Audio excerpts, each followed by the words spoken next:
Right, ఇక ఇదే అంశానికి సంబంధించి తెలంగాణ పెట్రోలియం సంబంధించినటువంటి సెక్రటరీ వినోద్ విశ్వనాథ్ గారు కూడా మనతో పాటు జాయిన్ అయ్యారు. వినోద్ విశ్వనాథ్ గారు నమస్తే. విశ్వనాథ్ గారు, ఒక పానిక్ మోడ్లోకి ప్రజలు వెళ్తున్నారు. పెట్రోల్ లేదు, చాలా బంకుల్లో 2-3 రోజుల నుంచి నో స్టాక్ బోర్డ్స్ పెట్టేస్తున్నారు. సో ఆ బోర్డ్స్ పెట్టేసరికి యుద్ధ వాతావరణం పెరుగుతోంది.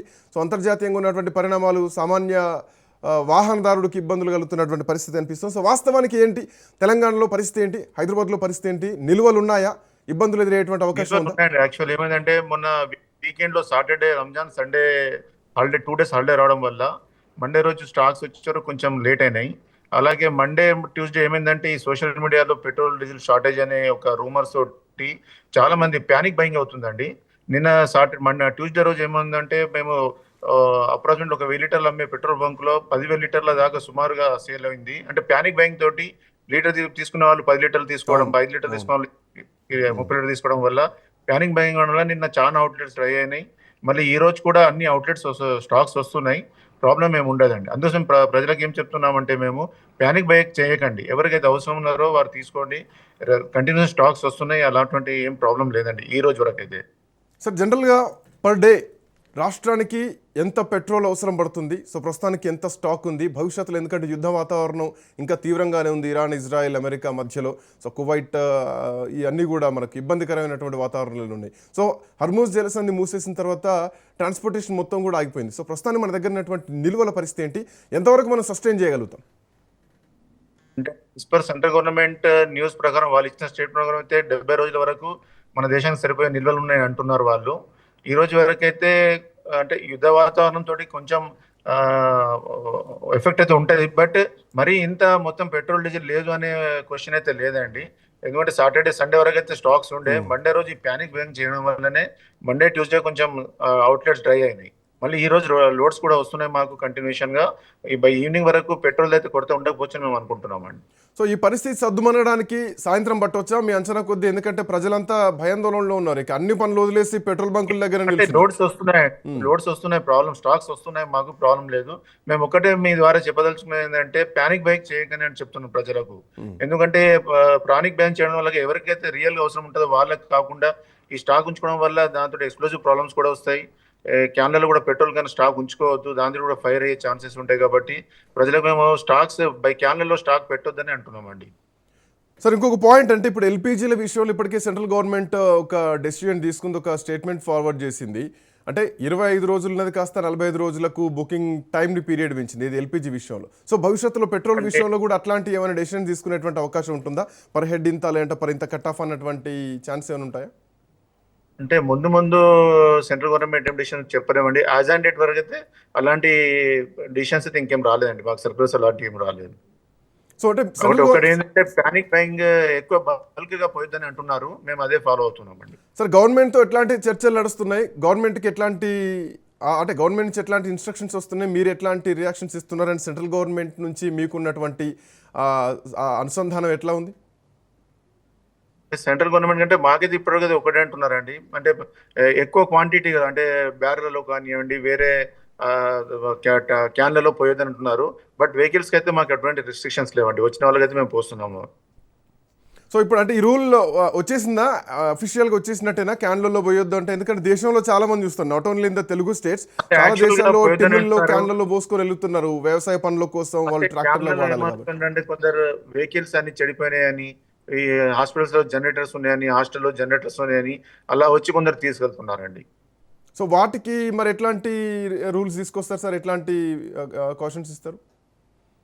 అంటే వాటికి కూడా రేషన్ చేయమంటున్నారు, బట్ ఇంకా అటువంటి ఏం రాలేదండి. మేమైతే అవాయిడ్ చేస్తున్నాం పోయడానికి. జెన్యున్ గా ఎవరైనా ఉంటే పోస్తున్నామండి.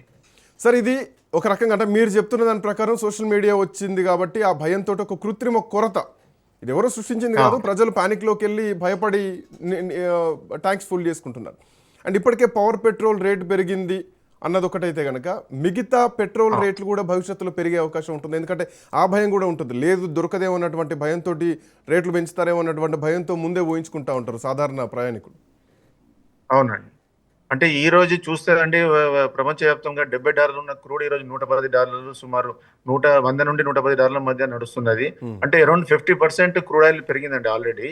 దాని ప్రకారం గవర్నమెంట్ ఇన్ ఫ్యూచర్ లో పెంచుతారా అనేది చూడాల్సి వస్తుంది. ఆల్రెడీ ఇండస్ట్రియల్ డీజిల్ అని ఉంటుందండి, అది 22 రూపీస్ పర్ లీటర్ పెరిగింది ఆల్రెడీ. అవును.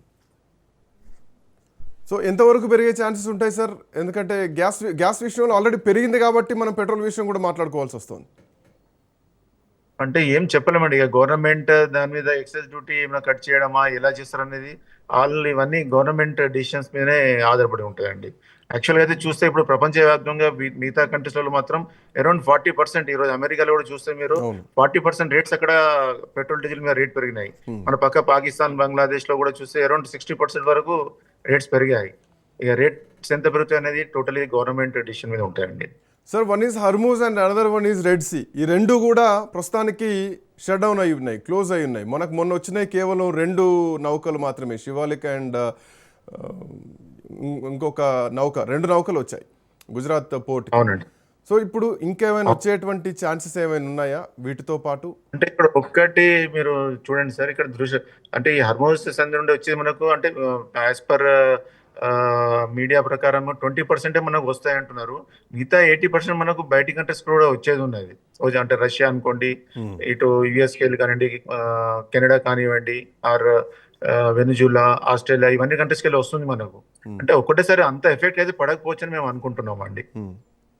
సార్, ఎందుకంటే 20% ఎఫెక్ట్ తోటి మిగతా 80% కూడా ఉంది కదండి మనకు సప్లై ఆల్రెడీ. ఎగ్జాక్ట్లీ. మనం దింపుకునే దాంట్లో మీరు అన్నట్టు ఇందాక హర్మూజ్ నుంచి ఒక 20% అనుకుంటే కనుక ఖతార్ నుంచి ఐ థింక్ సో 40% డంప్ చేసుకుంటుంది భారత్. సో ఇప్పుడు ఖతార్ ప్లాంట్ కూడా గ్యాస్ ఎఫెక్ట్ అది. సో ఆ విషయంలో కూడా కొంత ఇబ్బందులు ఎదురయ్యేటువంటి అవకాశం ఉంటుంది కదా భవిష్యత్తులో. అంటే మనకి ఎఫెక్ట్ అయితే 100% ఉంటుంది, దానిలో ఏమాత్రం డౌట్ లేదు అది. ఎందుకంటే ఇంత పెద్ద ఆల్ గల్ఫ్ కంట్రీస్ మీద వార్ అవుతుంది కాబట్టి ఎఫెక్ట్ అయితే 100% ఉంటుంది. కాబట్టి మనకు అవసరాలు ఎంత అవసరమో అంతే వాడుకొని మనం గవర్నమెంట్ సపోర్ట్గా పోవడం బెటర్ అండి. సార్, పర్ డే ఎంత పడుతుంది తెలంగాణ విషయానికి వస్తే? మన దగ్గర సుమారు 3,500 లీటర్ల అవుట్లెట్స్ ఉన్నాయండి తెలంగాణలో. ఎంత లేకున్నా దాదాపు పర్ అవుట్లెట్ యావరేజ్ గా 1000 liters petrol, around 4000 liters diesel sales అవుతుందండి per day in the state. Per day per outlet. Okay sir, మనకు ఆల్టర్నేట్ ఏంటి సార్? ఈ యుద్ధం ఇట్లాగే పెరిగితే నెక్స్ట్ ఆల్టర్నేట్ ఏంటి దేశానికి? డిపెండింగ్ అండ్ గవర్నమెంటే కదండి. గవర్నమెంట్ అంటే నిన్న ప్రైమ్ మినిస్టర్ గారు కూడా లోక్సభలో చెప్పారు, ఇంతకుముందు 22 స్టేట్స్ కంట్రీస్కి వెళ్ళి అయితే ఈరోజు 40 కంట్రీస్కి వెళ్ళి మనం దిగుమతి చేసుకుంటున్నామని. ఇప్పుడు మనం మీరు అన్న ఏదైతే జలసంధికి వెళ్ళి మనకు 20% క్వాంటిటీ వస్తుందండి, 80% మనకు మిగతా స్టేట్స్కి వెళ్ళి వస్తుంది. కాబట్టి ఇంపాక్ట్ అయితే ఉంటుంది. రేట్ విషయంలో చూడండి, సప్లై విషయంలో చూడండి, ఇంపాక్ట్ ఉంటుంది. బట్ మరీ అంత మొత్తానికి దొరకదు అనే పరిస్థితి ఉండకపోవచ్చు అండి. సార్, అంటే ఇప్పుడు ప్రభుత్వాలు కానీ లేదంటే మీలాంటి వాళ్ళు చెప్పేటువంటి అడ్వైజెస్ ప్రజలు ప్యానిక్లోకి వెళ్ళొద్దు అన్నది ప్రధానమైనటువంటి అంశం. ఎందుకంటే ఉదయం నుంచి కూడా ప్యానిక్ తోటి మనం నిన్న చూసుకుంటే అండి, మాకు చెప్తున్నాను కదా, 1000 లీటర్స్ అమ్మేది ఉంటే 10,000 లీటర్స్ ఈచ్ అవుట్లెట్ ఉంది. అంటే దాదాపు 7 to 8 times క్వాంటిటీ సేల్స్ ఎక్కువ ఉంది నిన్న. దాంతో అన్ని అవుట్లెట్స్ డ్రై అయినాయి. ప్యానిక్ చేయడం వల్ల మనం దాన్ని ఏం చేయలేము. కాబట్టి ప్యానిక్ కాకుండా ఎవరికి ఎంత అవసరం ఉందో అంత తీసుకుంటే ఏ ప్రాబ్లం రాకుండా ఉంటుందని మేము అనుకుంటున్నాం. సో ప్రజలు ఆలోచించాల్సింది ఏంటి ఆల్టర్నేట్? ఎందుకంటే మనం కోవిడ్ టైంలో చూసాం, మొన్న ప్రధానమంత్రి నరేంద్ర మోడీ కూడా కోవిడ్ని ఒకసారి గుర్తు చేసి మనందరం కూడా యూనిటీగా ఉండాలని చెప్పారు. బట్ ఇదొక యూసేజ్ సంబంధించింది. సో ఈ అవసరాలను కూడా తగ్గించుకోవాల్సినటువంటి అవసరం ఉంది. ఎల్పిజి విషయంలో మనం చూడొచ్చు, ఎలక్ట్రానిక్ సిస్టమ్స్ని, ఎలక్ట్రానిక్ స్టవ్స్ని వాడుకోమన్నారు. ఇంకా డిఫరెంట్గా కొంత దాన్ని ఆల్టర్నేట్ పోవాలి. బట్ మనం అందరం ఒక డిపెండ్ అయిపోయిన ఒక వ్యవస్థ మీద, అది షట్ డౌన్ అయితే పరిస్థితి ఏంటి అన్నది ఒక ఆలోచన చేయాల్సినటువంటి అవసరం ఉంది. సో ఇప్పుడు ప్రజలు ఏం ఆలోచించాలా? మీ సైడ్ నుంచి వచ్చేటువంటి సజెషన్ ఏంటి ఇలాంటి సందర్భంలో? అంటే ఒకటండి, మనం ప్రజలు ఒకటే చేయాలి అంటే అన్నెసరీ యూసేజ్ చేయకుండా పొదుపుగా మనం కాపాడుకుంటే ఎనర్జీ. ఎందుకంటే అంటే ఇంత పాండమిక్ లా మనకు ఈ వార్ అవుతున్నప్పుడు మనం కూడా మన వంతు తక్కువ యూసేజ్ చేసుకుంటే, అవసరం ఉన్నంత వరకు చేసుకుంటే బాగుంటుందని మా ఆలోచన. అండ్ అవసరం అంటే ఇంకా కొన్ని కూడా ప్రికాషన్స్ చెప్పొచ్చు. ఇక్కడ సిగ్నల్స్ దగ్గర వెహికల్స్ ఆఫ్ చేయడమా, లేదంటే అనవసరమైన ప్రయాణాలకు ఒక్కొక్కరే 100 కిలోమీటర్లు ట్రావెల్ చేయడాలా? ఇప్పుడు వేరే కంట్రీస్ లో చూసుకుంటే చాలా కంట్రీస్ లో వర్క్ ఫ్రమ్ హోమ్ చాలా చేస్తున్నారండి. అలా చేయడం వల్ల కూడా మనం వెహికల్స్ మూవ్మెంట్ కనుక తగ్గుతుంది. కోవిడ్ లో ఎలా అయితే అందరు వర్క్ ఫ్రమ్ హోమ్ చేశారో దాంతో కూడా అరౌండ్ 10 to 20% మనకు పెట్రోల్ డీజిల్ ఆదా అవుతుందండి. థ్యాంక్ యూ విశ్వనాథ్ గారు, మీరు thanks for joining Okay. Sir, thanks for valuable information. Thanks sir. మళ్ళీ అవసరమైతే మళ్ళీ మిమ్మల్ని లైన్లోకి తీసుకుంటాం. ఎనీవే థ్యాంక్ యూ విశ్వనాథ్ గారు.